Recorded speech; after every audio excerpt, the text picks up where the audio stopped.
বন্ধুরা, বাইরে অনেক বৃষ্টি। বাসায় থাকতে থাকতে বোরিং হয়ে গেছি। আর বয়ফ্রেন্ডকে বললাম ফোন দিয়ে যে চলো একটু চা খেয়ে আসি বা কফি, কিন্তু ও বলল যে ওর নাকি ভালো লাগতেছে না। আচ্ছা যাই হোক, ও আমার সাথে এরকম করেছে, আজকে ওকে আমি মার খাওয়াবো। এখন আমি আপনাদের সামনে একটা প্রাঙ্ক কল উপস্থাপন করব। সেটা হচ্ছে আমার বয়ফ্রেন্ডের মার কাছে ফোন দিব এবং তাকে উল্টাপাল্টা কিছু একটা বলবো, দেখি কি হয়, চলেন।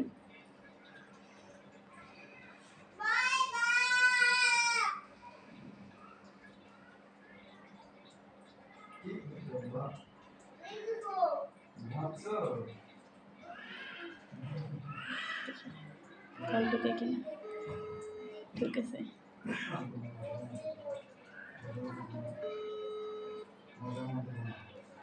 আসসালামু আলাইকুম। ওয়ালাইকুম সালাম। কে? আন্টি, আবির কোথায়? হ্যালো। আপনি কি আবিরের আম্মু? হ্যাঁ, কিসের লেখা? আন্টি, আবির কোথায়? আগে তোমার পরিচয় দাও, তারপর আমি বলতে সাবিত কই। আন্টি, আমি আবিরের ক্লাসমেট, একসাথে পড়াশোনা করি। ও, ঠিক আছে। তা বিয়ের জন্য ফোন করছো? না, ওকে আমি ফোন দিছিলাম তো আমার ফোন ধরে না, এর জন্য ভাবলাম কিছু হয়েছে কিনা। ও একটু বাইরে গেছে।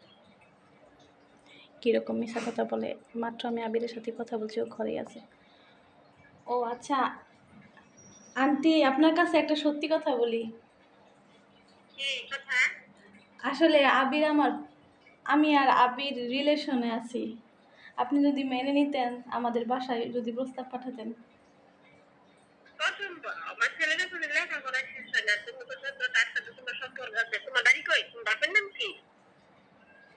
আন্টি, আপনি আমার চিনবেন না, আবির তো চিনে। আপনি যদি আবির সাথে কথা বলে দেখেন, ওর কাছে আমার ছবিও আছে, আপনার পছন্দ হবে।